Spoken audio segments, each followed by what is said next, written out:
বিসমিল্লাহির রহমানির রহিম। আজকে হযরত শাহ মখদুমের এই পুণ্যভূমি রাজশাহীতে অনুষ্ঠিত নির্বাচনী জনসভার সম্মানিত সভাপতি, মঞ্চে উপস্থিত ধানের শীষের প্রার্থীবৃন্দ সহ সহকর্মীবৃন্দ এবং আমার সামনে উপস্থিত হাজারো লক্ষ রাজশাহী, নাটোর, চাঁপাইনবাবগঞ্জ থেকে আগত প্রিয় ভাই ও বোনেরা, উপস্থিত মুরব্বীবর্গ, আসসালামু আলাইকুম। আসসালামু আলাইকুম। কেমন আছেন আপনারা? আজ বহু বছর পরে আপনাদের সাথে দেখা হলো, 22 বছর পরে। আপনাদের এখানে শেষ এসেছিলাম আমি 22 বছর আগে, প্রায় 2005 সালে বোধ হয়, না 2004 সালে এসেছিলাম। কয়েকবার এসেছিলাম, তখন 4 আগে কয়েকবার এসেছিলাম। রাজশাহী জেলার বিভিন্ন উপজেলায় গিয়েছিলাম। শীতের সময় গিয়েছিলাম গরিব দুস্থ মানুষকে কম্বল পৌঁছে দিতে। গরমের সময় গিয়েছিলাম দুস্থ মা বোন নারী যারা ছিলেন তাদেরকে এসে হাঁস, ছাগল এগুলো বিতরণ করার জন্য। কাজেই আপনাদের সাথে আমার একটি আত্মার সম্পর্ক রয়ে গেছে এই রাজশাহীর মানুষের সাথে। প্রিয় ভাই বোনেরা, আজ এটি নির্বাচনী জনসভা, তাই তো? এখন নির্বাচনী, দাঁড়াও ভাই, কথা শুনতে হবে। তুমি স্লোগান দিলে আমার কথা না শুনলে তুমি তো দলের কর্মী। আমি কি বললাম এটা শুনে গিয়ে এলাকার মানুষকে বলতে হবে, কাজেই কথা শুনতে হবে। এখন যেহেতু এটা নির্বাচনী জনসভা, নির্বাচনী জনসভায় কি হয়ে থাকে? নির্বাচনী জনসভায় এক দল আরেক দল সম্পর্কে বিভিন্ন কথা বলে থাকে। তবে আজকের এই নির্বাচনী সভাটা আমরা ভিন্নভাবে করতে চাই, ভিন্ন কথা বলতে চাই, ভিন্নভাবে করতে চাই, ভিন্ন কথা বলতে চাই। কি সেই কথা? আপনাদের কথা আমি বলতে চাই, জনগণের কথা আমি বলতে চাই, এলাকার মানুষের কথা আমি বলতে চাই। যেই কথাগুলো বললে, যেই বিষয়গুলো আলোচনা করলে পরে মানুষের উপকার হবে, এলাকার মানুষের উপকার হবে, জেলার মানুষের, উপজেলার মানুষের উপকার হবে। প্রিয় ভাই বোনেরা, যখনই অন্য জেলার মানুষ রাজশাহী নিয়ে কথা বলে, তখনই দুটো বিষয় তাদের চোখের সামনে ভেসে ওঠে। প্রথমে কোন জিনিসটা ভেসে ওঠে বলেন তো? কোন জিনিসটা প্রথমে? রাজশাহী বললেই কোনটা বোঝায়? পদ্মা নদী, পদ্মা নদী, পদ্মা। তো এখন কিন্তু দুঃখজনক ব্যাপার হচ্ছে, এই যে পদ্মাই বলেন, তিস্তাই বলেন, ব্রহ্মপুত্রই বলেন, যেই নদী বলেন, পানি আছে কোনো পানি নাই। পদ্মার সাথে যেই খালগুলো, সেগুলোতে কোনো পানি আছে? কোনো পানি নাই। এরপরে আসেন, রাজশাহী বললে কি বোঝায়? শিক্ষানগরী, তাই তো? শিক্ষানগরী বোঝায়। এই নগরীতে বহু শিক্ষিত, উচ্চ শিক্ষিত মানুষ আছেন, কিন্তু তাদের মধ্যে বহু মানুষ আজকে কর্মসংস্থান অভাবে ঘরে বসে আছেন। ঠিক ঠিক। এখানে আইটি পার্ক করেছে, কিন্তু কোনো কাজ হয় না। আইটি পার্কে হয় কোনো কাজ? কোনো কাজ হয় না। তো এখন এই বিষয়গুলো তো আমাদেরকে নজর দিতে হবে, তাই না? আমাদের নদীতে পানি দরকার। কেন পানি দরকার? এই রাজশাহী সহ এই বিভাগটা, এই বিভাগে এই যে বরেন্দ্র প্রকল্প, যেটা শহীদ রাষ্ট্রপতি জিয়াউর রহমান চালু করেছিলেন, এই বরেন্দ্র প্রকল্প চালু করার পরেই শহীদ রাষ্ট্রপতি জিয়াউর রহমানের সময় দেশ খাদ্যে দ্বিগুণ খাদ্য উৎপাদন করে। এখন সেই বরেন্দ্র প্রকল্প প্রায় আজ বন্ধ অবস্থা, তাই তো নাকি? আচ্ছা, আমি তো ভাই বহু বছর পরে আসছি, আমি কিছু জিজ্ঞেস করলে বলতে হবে তো আমাকে, নাহলে আমি জানবো কেমন করে? আচ্ছা, এই বরেন্দ্র প্রকল্প দেশনেত্রী খালেদা জিয়ার সময়, শহীদ জিয়া যেটা রেখে গিয়েছিলেন, দেশনেত্রী খালেদা জিয়ার সময় এটিকে আরো বড় করা হয়েছিল এবং পরবর্তীতে বিশাল একটি প্রজেক্ট আকার ধারণ করেছিল। শুধু যে খাল, শুধু যে রাস্তা তা না, এটাতে বনায়নও ছিল, বনের ব্যবস্থা ছিল, ছোট বনের ব্যবস্থাও করা হয়েছিল। কিন্তু বিগত 16 বছর আমরা দেখেছি যে এটাতে কোনো কাজ নেই। স্বায়ত্তশাসিত প্রতিষ্ঠানের মধ্যে এই বরেন্দ্র প্রকল্প সবচেয়ে বড় প্রকল্প ছিল, যাদের নিজস্ব বাজেট ছিল প্রায় 1000 কোটি টাকা। কিন্তু সেই বরেন্দ্র প্রকল্পকে ধামাচাপা রেখে দেওয়া হয়েছে। প্রিয় ভাই বোনেরা, আমরা এই বরেন্দ্র প্রকল্পকে চালু করতে চাই সঠিকভাবে। আবার এই এলাকার খালগুলোকে আমরা খনন করতে চাই, পদ্মা নদীকে আমরা খনন করতে চাই। আরেকটি কাজ করতে চাই, যদি আপনাদের সমর্থন থাকে, যদি আপনাদের সমর্থন থাকে, আরেকটি কাজ করতে চাই। ধানের শীষ সরকার গঠন করলে ইনশাল্লাহ আমরা পদ্মা ব্যারেজ নির্মাণের কাজে হাত দিতে চাই। পদ্মা ব্যারেজ যদি ইনশাল্লাহ আমরা তৈরি করতে পারি, এলাকার মানুষের, পুরা এই এলাকার মানুষের উপকার হবে। রাজশাহী সহ নাটোর, চাঁপাইনবাবগঞ্জ সবাই ইনশাল্লাহ আমরা পদ্মা ব্যারাজের কাজে হাত দিব। এখন আসেন প্রিয় ভাই বোনেরা, এইগুলো হচ্ছে কতগুলো হচ্ছে পুরনো পরিকল্পনা, যেগুলোকে আমরা নতুন করে চালু করব। শহীদ জিয়া সেই খাল খনন কর্মসূচি, সাথে আমরা পদ্মা ব্যারাজের কাজে ইনশাল্লাহ হাত দেব যত দ্রুত সম্ভব। কিন্তু তার জন্য আপনাদের সহ এই পুরো অঞ্চলের, উত্তরাঞ্চলের প্রত্যেকটি মানুষকে ধানের শীষকে জয়যুক্ত করতে হবে। কারণ এই বরেন্দ্রর প্রকল্পের সুবিধা রাজশাহী থেকে শুরু করে সেই ঠাকুরগাঁ, পঞ্চগড় পর্যন্ত কৃষকরা সুবিধা পেয়ে থাকে, পায় না? সেই পর্যন্ত চলে গিয়েছে এটার প্রকল্পের সুযোগ সুবিধা। কাজেই সেটি পদ্মা ব্যারেজই হোক, প্রকল্প চালুই হোক না কেন, এটার সুবিধা সকল মানুষ পাবে। কৃষক পাবে, কিষাণ বোন পাবে, কৃষক ভাই পাবে, সাধারণ মানুষ পাবে। কারণ উৎপাদন যখন বাড়বে, স্বাভাবিকভাবে নিত্য প্রয়োজনীয় জিনিসের দাম কমবে। কিন্তু একই সাথে আমাদেরকে নজর রাখতে হবে যাতে কৃষকরা তাদের উৎপাদিত পণ্য কোল্ড স্টোরেজে ঠিকভাবে রাখতে পারে, হিমাগারে রাখতে পারে। এই যে এখানে আম বাগান, আমাদের এই যে চাপাই শহর রাজশাহীর যে আম বাগান, আমাদের এখানে আমকে সংরক্ষণ করার জন্য কোনো হিমাগার নেই। আমাদের পরিকল্পনার মধ্যে একটি আছে কিভাবে আমকে সংরক্ষণ করা যায়, আরও বেশি কিছুদিন রাখা যায়, সেটা পরীক্ষা নিরীক্ষা করে আমরা আমের জন্য হিমাগার তৈরি করতে চাই এই এলাকায়। প্রিয় ভাই বোনেরা, এবার আসেন আরেকটি কথা বলি। ওই যে বললাম, রাজশাহীর কথা বললেই একটি কথা মনে আসে, শিক্ষা নগরী। কিন্তু মানুষ শিক্ষিত আছে, উচ্চশিক্ষিত মানুষ আছে, আইটি পার্ক আছে, কিন্তু কোনো কাজ নাই। আমরা এই আইটি পার্ককে সচল করতে চাই।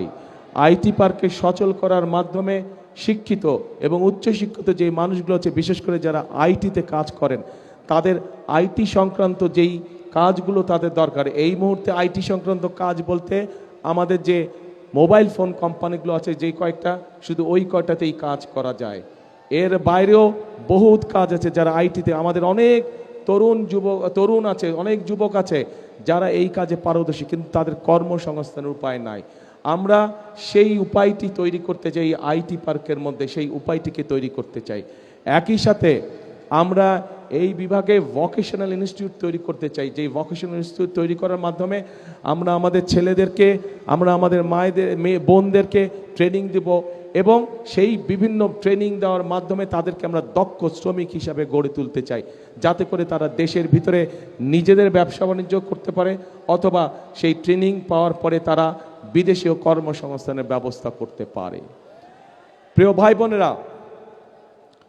বোনেরা, আমার সামনে এখানে কয়েক হাজার মা বোন উপস্থিত আছেন। আপনারা দেখেছেন যে দেশনেত্রী খালেদা জিয়া যখন রাষ্ট্র পরিচালনার দায়িত্বে ছিলেন, তখন উনি একটি পলিসি গ্রহণ করেছিলেন যে আমাদের নারীদেরকে, মেয়েদেরকে শিক্ষিত করতে হবে, এবং সেই জন্যই ক্লাস 1 থেকে ক্লাস 12 পর্যন্ত মেয়েদের শিক্ষা ব্যবস্থা ফ্রি করে দেওয়া হয়েছিল, যার ফলে বাংলাদেশে এখন মেয়েদের শিক্ষিতের হার যে কোনো সমাজে অনেক বেশি। কিন্তু শুধু শিক্ষা দিলেই চলবে না, শিক্ষার সাথে সাথে তাদেরকে স্বাবলম্বী করে তুলতে হবে, অর্থনৈতিকভাবে স্বাবলম্বী করে গড়ে তুলতে হবে। এবং সেই জন্যই আমরা প্রত্যেকটি মায়ের হাতে, প্রত্যেকটি গ্রামে শহরে প্রত্যেকটি মায়ের হাতে আমরা ফ্যামিলি কার্ড পৌঁছে দিতে চাই।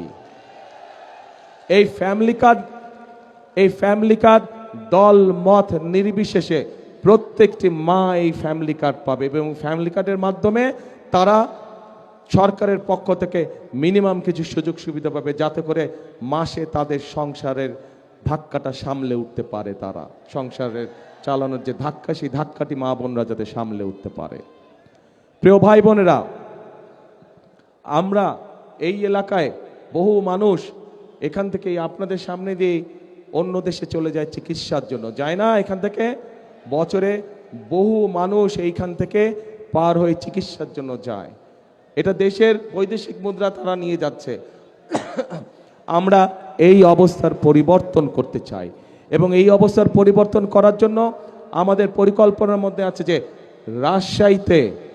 রাজশাহীতে আমরা বিশেষায়িত কোনো হাসপাতাল তৈরি করতে পারি কি না, যার ফলে এই এলাকার মানুষ সহ সমগ্র দেশের মানুষ চিকিৎসা সুবিধা পায়, যাতে করে আমরা বৈদেশিক মুদ্রা দেশে রেখে দিতে পারি, যাতে করে দেশের মানুষ দেশে থেকেই ভালো চিকিৎসা গ্রহণ করতে পারে। প্রিয় ভাই বোনেরা, এই রাজশাহী সহ পুরো উত্তরাঞ্চল মূলত কৃষি নির্ভর। প্রধান পেশা হচ্ছে কৃষির পেশা। কৃষি পেশা সংক্রান্ত যে সকল ইন্ডাস্ট্রি করা সম্ভব, সেগুলোর একটি তালিকা কম বেশি আমরা তৈরি করেছি, এবং ইনশাল্লাহ 12 তারিখে নির্বাচনের পরে সরকার গঠনে সক্ষম হলে সরকার থেকে সব রকম সহায়তা দেওয়া হবে। যে সকল উদ্যোক্তা কৃষি সংক্রান্ত মিল ফ্যাক্টরি এই রাজশাহী সহ পুরো উত্তরাঞ্চলে প্রতিষ্ঠিত করবে, তাদেরকে বিশেষ সহায়তা দেওয়া হবে, যাতে করে তারা মিল ফ্যাক্টরি করতে পারে। কারণ তারা যদি মিল ফ্যাক্টরি করে, তাহলে এই এলাকার সন্তানরা, সেটি রাজশাহী জেলা হোক, সেটি সমগ্র উত্তরাঞ্চলের মানুষ হোক, তাহলে তাদের কর্মসংস্থানের সুবিধা হবে। প্রিয় ভাই বোনেরা, যেহেতু রাজশাহী সহ উত্তরাঞ্চলের অধিকাংশ মানুষ কৃষি কাজের সাথে জড়িত, যদিও সমগ্র বাংলাদেশেরই অধিকাংশ মানুষ কৃষি পেশার সাথে জড়িত, দেশের বৃহৎ একটি জনসংখ্যার বৃহৎ একটি অংশ কৃষি পেশার সাথে জড়িত। কাজে কৃষক যদি আজকে ভালো থাকে, তাহলে অবশ্যই দেশের মানুষ ভালো থাকবে। কৃষক যদি আজকে অর্থনৈতিকভাবে শক্তিশালীভাবে দাঁড়িয়ে থাকতে পারে, তাহলে দেশের মানুষও সহজেই কৃষি উৎপাদিত যেগুলো পণ্য আছে, সেগুলো তারা সহজেই তাদের ব্যবহারের জন্য ব্যবহার করতে পারবে সেগুলো। এবং সেই জন্যই কৃষক ভাইদেরকে সহযোগিতা করার জন্য আমরা ঠিক ফ্যামিলি কার্ড যেরকম মায়েদের হাতে পৌঁছে দিতে চাই, কৃষক ভাইদের জন্য আমরা কৃষি কার্ড একটি পৌঁছে দিতে চাই প্রত্যেক কৃষক ভাইদের কাছে, যার মাধ্যমে তারা ব্যাংকের ঋণ সহ, যার মাধ্যমে তারা সরকারের পক্ষ থেকে কীটনাশক ঔষধ, বীজ সহ, সার সহ এই সুবিধাগুলো সরাসরি আমরা কৃষক ভাইদের হাতে পৌঁছে দিতে চাই। এবং আমরা আরেকটি সিদ্ধান্ত নিয়েছি, আমরা হিসাব নিকাশ করে দেখেছি, এবং তারপরে আমরা সিদ্ধান্ত নিয়েছি যে 10,000 টাকা পর্যন্ত যাদের কৃষি ঋণ এই মুহূর্ত পর্যন্ত আছে, ইনশাল্লাহ আগামী 12 তারিখে ধানের শীষ বিজয়ী হয়ে সরকার গঠন করলে আমরা 10,000 টাকা পর্যন্ত কৃষি ঋণ সুদ সহ মওকুফ করব ইনশাল্লাহ। 10,000 টাকা পর্যন্ত কৃষি লোন সুদ সহ ইনশাল্লাহ আমরা মওকুফ করব ধানের শীষ ইনশাল্লাহ বিজয় হলে। কি ধাক্কা খেলেন নাকি একটু আপনারা? হ্যাঁ, মনে হলে ধাক্কা খেলেন একটু আপনারা? আচ্ছা, ঠিক আছে, ঠিক আছে, চলবে, আপাতত চলবে, ঠিক আছে ইনশাল্লাহ। কেন এই কাজগুলো করছে, এই পরিকল্পনার কথাগুলো আপনাদেরকে এই জন্য বললাম, এই কাজগুলোর কথা আপনাদেরকে এই জন্য বললাম। প্রিয় ভাই বোনেরা, বিগত 16 বছর 17 বছর এই দেশের সাধারণ মানুষের ভোটের অধিকার যেরকম কেড়ে নেওয়া হয়েছিল, এই দেশের মানুষের কথা বলার অধিকার যেমন কেড়ে নেওয়া হয়েছিল, ঠিক দেশের মানুষের জন্য কোনো কাজ করা হয় নাই। আমরা দেখেছি যে কিভাবে কতগুলো মেগা প্রকল্প করা হয়েছে, এবং এই মেগা প্রকল্পের উদ্দেশ্যই ছিল মেগা দুর্নীতি। কিন্তু এলাকার মানুষের জন্য রাস্তাঘাট নির্মাণ, কৃষকদের পাশে দাঁড়ানো, মা বোনদের পাশে দাঁড়ানো, এই রকম কোনো কাজ, এলাকার হাসপাতাল, এলাকার স্কুল কলেজগুলো ঠিক করা, শিক্ষক ঠিক মতন পাঠানো, ডাক্তার ঠিক মতন পাঠানো, এগুলো কোনো কাজ বিগত 16-17 বছর হয় নাই। কাজেই এখন এই যে 5ই আগস্টে একটি পরিবর্তন হয়েছে, এই পরিবর্তনটি যেটি হয়েছে, এই পরিবর্তনটি হতে হবে জনগণের কাঙ্ক্ষিত পরিবর্তন। অর্থাৎ এই পরিবর্তনের মাধ্যমে আমাদেরকে নিশ্চিত করতে হবে যে এই পরিবর্তন জনগণের ভাগ্যের পরিবর্তন যাতে করে। এবং সেজন্যই আজকে আমাদের জন্য এই 12 তারিখে নির্বাচন অত্যন্ত গুরুত্বপূর্ণ। প্রিয় ভাই বোনেরা, 12 তারিখে বাংলাদেশের মানুষকে আজকে সিদ্ধান্ত নিতে হবে, আমাদেরকে সিদ্ধান্ত নিতে হবে যে আমরা আগামী দিন দেশকে কোন দিকে পরিচালিত করব। দেশকে আমরা গণতন্ত্রের দিকে পরিচালিত করব নাকি দেশ অন্য কোনো দিকে চলে যাবে, এই বিষয়ে আমাদেরকে সিদ্ধান্ত নিতে হবে। গণতন্ত্রের দিকে যদি আমরা দেশকে ধাবিত করি, গণতন্ত্রের দিকে যদি আমরা দেশকে পরিচালিত করি, তাহলে আপনাদের সামনে আমি যেই পরিকল্পনার কথাগুলো তুলে ধরলাম, আপনাদের যেই দাবিগুলো বা আপনাদের যেই চাওয়াগুলোর কথা তুলে ধরলাম, মানুষের উপকার হয় এরকম কাজের কথা যেগুলো আমি তুলে ধরলাম, সেই কাজগুলোকে বাস্তবায়ন করা সম্ভব হবে। কিন্তু আমরা যদি গণতন্ত্রকে ধরে রাখতে না পারি, তাহলে মেগা প্রজেক্ট হবে, জনগণের কোনো প্রজেক্ট হবে না। কাজে প্রিয় ভাই বোনেরা, জনগণের প্রজেক্টকে যদি বাস্তবায়ন করতে হয়, তাহলে অবশ্যই গণতন্ত্রকে বাস্তবায়ন করতে হবে, গণতন্ত্রের ভিত্তিকে মজবুত করতে হবে। কারণ গণতন্ত্রের ভিত্তি যদি মজবুত হয়, তাহলেই জনগণের কাছে জবাবদিহিতামূলক শাসন দেশে আসবে। জনগণের কাছে যারা জবাবদিহি করতে বাধ্য থাকবে, তারাই জনগণের জন্য কাজ করবে। অতীতে আমরা দেখেছি যারা ক্ষমতা দখল করে রেখেছিল, জনগণের কাছে তাদের কোনো জবাবদিহিতা ছিল না। এবং জনগণের কাছে যেহেতু তাদের কোনো জবাবদিহিতা ছিল না, সেজন্যই আমরা দেখেছি দেশে কিভাবে দুর্নীতি হয়েছে, দেশে কিভাবে অনাচার হয়েছে, দেশে কিভাবে গুম হয়েছে, দেশে কিভাবে খুন হয়েছে, দেশে কিভাবে লক্ষ লক্ষ মানুষ গায়েবী মামলা নির্যাতনের শিকার হয়েছিল। প্রিয় ভাই বোনেরা, আসুন আজকে আমাদেরকে ঐক্যবদ্ধ হতে হবে এবং ঐক্যবদ্ধ হওয়ার মাধ্যমে আমাদেরকে অবস্থার পরিবর্তন করতে হবে। অবস্থার পরিবর্তনের অর্থ যে কোনো মূল্যে গণতন্ত্রকে সুসংহত করা, গণতন্ত্রের ঝান্ডাকে উপরে তুলে ধরা, কোনোভাবেই গণতন্ত্রের ঝান্ডা যাতে নেমে যেতে না পারে, এ ব্যাপারে আমাদেরকে সতর্ক দৃষ্টি রাখতে হবে। প্রিয় ভাই বোনেরা, আমরা শান্তিতে বিশ্বাস করি। কারণ শান্তিতে এই জন্য আমরা বিশ্বাস করি, শান্তি থাকলে আমি যে কথাগুলো আপনাদের সামনে বললাম, সেই কাজগুলো আমরা বাস্তবায়ন করতে চাবো। আমরা ঝগড়া ফ্যাসাদ বিবাদের মধ্যে যেতে চাই না, এবং যেতে চাই না বলেই আজ আমি এখানে দাঁড়িয়ে কারো কোনো সমালোচনা করছি না। বরং আমি যদি সমালোচনা করি, আপনাদের কোনো লাভ হবে? আপনাদের পেট ভরবে? আপনাদের কর্মসংস্থানের ব্যবস্থা হবে? আপনাদের কৃষি লোন 10,000 টাকা যে মৌকুফ করব আমরা, সেটা করা সম্ভব হবে? ওটা করা সম্ভব হবে না। সেজন্যই আমি কারো সমালোচনায় যেতে চাই না। কিন্তু কোথাও যদি কোনো অনাকাঙ্ক্ষিত কোনো ঘটনা ঘটে থাকে, অন্তর্বর্তীকালীন সরকার আছে, তাদেরকে বলবো সঠিক সুষ্ঠু তদন্ত করুন, সঠিক সুষ্ঠু তদন্ত করুন। সেই তদন্তে যদি বিএনপির কোনো ভূমিকা থাকে, সঠিক তদন্ত করার জন্য আমরা সহযোগিতা করব, সাহায্য করব। কিন্তু অবশ্যই ঘটনার সঠিক তদন্ত হতে হবে, সঠিক তদন্ত অনুযায়ী দেশের আইন অনুযায়ী বিচার হতে হবে। যদি কোথাও কোনো বিভেদ, কোনো সমস্যা হয়ে থাকে, আমাদের পক্ষ থেকে পরিষ্কার কথা, আমরা দেশে শান্তি চাই। মুসলমান, হিন্দু, খ্রিস্টান, বৌদ্ধ সকলকে নিয়ে আমরা শান্তিতে বসবাস করতে চাই এই দেশে। 71 সালে যখন দেশ স্বাধীনতার যুদ্ধ হয়েছিল, তখন আমরা যখন যুদ্ধে ঝাঁপিয়ে পড়েছিলেন, মুক্তিযোদ্ধারা যখন যুদ্ধে ঝাঁপিয়ে পড়েছিলেন, তখন আমরা কেউ দেখিনি কার কোন ধর্ম। 2024 সালের 5ই আগস্ট যখন দেশের মানুষ রাজপথে নেমে এসেছিল স্বৈরাচারকে বিদায় করার জন্য, তখনও আমরা কেউ দেখিনি কার ধর্ম কোনটা, কে মুসলমান, কে হিন্দু, কে বৌদ্ধ, কে খ্রিস্টান। কাজে আজ দেশ গড়ার সময় আছে, আজ গণতন্ত্রকে রক্ষা করার সময় এসেছে। আজ আমরা ধর্ম দেখতে চাই না, আমরা দেখব ভোটার, আমরা দেখব মানুষ, আমরা দেখব সে বাংলাদেশি, তার সবচেয়ে বড় পরিচয় সে বাংলাদেশি, তার সবচেয়ে বড় পরিচয় সে গণতন্ত্রে বিশ্বাসী, শান্তিতে বিশ্বাসী। যারাই গণতন্ত্রে বিশ্বাসী, যারাই শান্তিতে বিশ্বাসী, আমরা তাদের সাথে আছি, আমরা তাদেরকে আমাদের সাথে রাখতে চাই। প্রিয় ভাই বোনেরা, বিগত 16 বছর আমরা কয়েকটি তথাকথিত নির্বাচন দেখেছি, নিশিরাতের নির্বাচন দেখেছি, আমিডামি নির্বাচন দেখেছি, গায়েবী নির্বাচন দেখেছি। দেশের মানুষ ভোট দিতে পেরেছিলেন আপনারা? পারেননি আপনারা ভোট দিতে। তারা চলে গেছে যারা ভোটের অধিকার কেড়ে নিয়েছিল। কিন্তু আরেকটি মহল ষড়যন্ত্র শুরু করছে, ভেতরে ভেতরে ষড়যন্ত্র করছে কিভাবে এই নির্বাচনকে ক্ষতিগ্রস্ত করা যায়, কিভাবে বাধাগ্রস্ত করা যায়।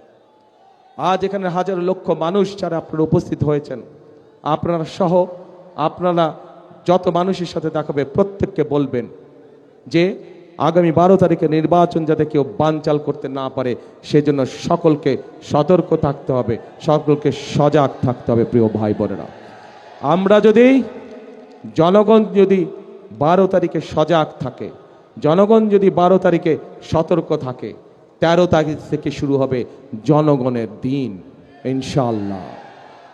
এই বাংলাদেশে 13 তারিখ থেকে হবে জনগণের দিন।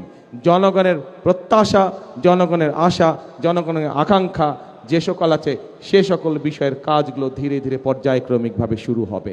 বেকারদের কর্মসংস্থানের সমস্যার সমাধানের কাজ শুরু হবে, মা বোনদের ফ্যামিলি কার্ডের কাজ শুরু হবে, কৃষক ভাইদের কৃষক কার্ডের কাজ শুরু হবে, বেকারদের কর্মসংস্থানের কাজ শুরু হবে, আমাদের তিস্তায় পদ্মা ব্যারাজের কাজ আমরা শুরু করব, বরেন্দ্র প্রকল্পের কাজ আমরা শুরু করব, 10,000 টাকা পর্যন্ত কৃষি লোন মৌকুফের কাজ আমরা শুরু করব। এই কাজগুলো হচ্ছে জনগণের কাজ এবং এই কাজগুলো ইনশাল্লাহ 12 তারিখে ধানের শীষ জয়যুক্ত হলে পরে ইনশাল্লাহ 13 তারিখ থেকে শুরু হবে জনগণের জয়যাত্রা। সেজন্যই প্রিয় ভাই বোনেরা, সবসময় আমি একটি কথা বলি, শহীদ জিয়া দেশ গড়েছেন, দেশনেত্রী খালেদা জিয়া দেশ গড়েছেন, এখন আমাদের সকলের পালা দেশ গড়ার। কারণ এই দেশই হচ্ছে আমাদের প্রথম এবং এই দেশই হচ্ছে আমাদের শেষ ঠিকানা। সেজন্যই আমি একটি কথা বলি, সবসময় একটি কথা বলি, কথাটি আপনারাও জানেন, আমার সাথে দয়া করে কথাটা বলবেন। করব কাজ সবার আগে বাংলাদেশ। প্রিয় ভাই বোনেরা, প্রার্থী ভাইরা আপনারা একটু দাঁড়ান তো, ক্যান্ডিডেট সাহেবরা আপনারা একটু দাঁড়ান, শুধু প্রার্থী ভাইরা একটু দাঁড়ান, সামনে সামনে আসেন। সব এই পাশে নাকি প্রার্থীরা সব এই পাশে দাঁড়ান, দাঁড়া যান, একজনের পর একজন দাঁড়া যান, ধাক্কাধাক্কি করার দরকার নেই তো, একজনের পর একজন দাঁড়া যান, কিউতে দাঁড়া যান, একজন সিনিয়র মানুষ আপনারা ধাক্কাধাক্কি করছেন কেন, শুধু ওই পাশে দাঁড়া যান। প্রিয় ভাই বোনেরা, এই যে আমার হাতের ডানে এবং বামে এনাদের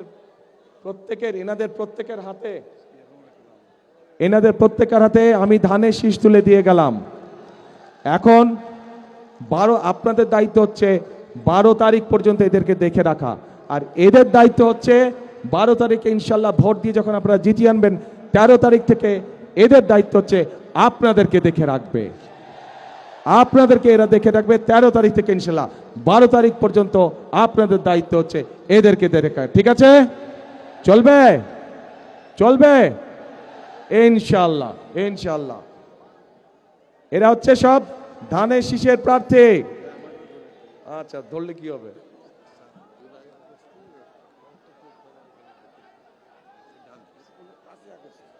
প্রিয়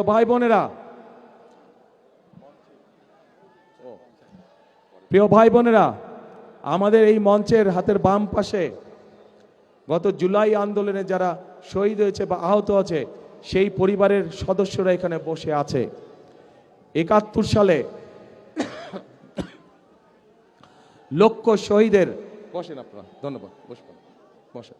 71 সালে লক্ষ শহীদের আত্মত্যাগের বিনিময়ে আমরা এই স্বাধীনতা পেয়েছিলাম।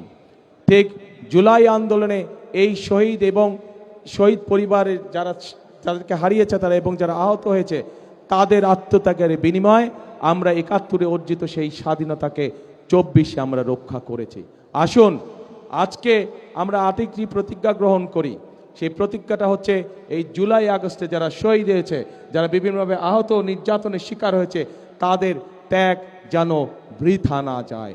এই দেশের জনগণের শাসন কায়েম করার মাধ্যমেই একমাত্র শহীদদের আমরা পরিপূর্ণ শ্রদ্ধা জানাতে পারবো। এটাই হোক আমাদের আজকের প্রতিজ্ঞা, আজকের শপথ। তাহলে আসুন, শেষ কথা কি কথা? করব কাজ, গর্ব দেশ, সবার আগে বাংলাদেশ। আল্লাহ হাফেজ। বাংলাদেশ জিন্দাবাদ, বাংলাদেশ জাতীয়তাবাদী দল জিন্দাবাদ। আসসালামু আলাইকুম।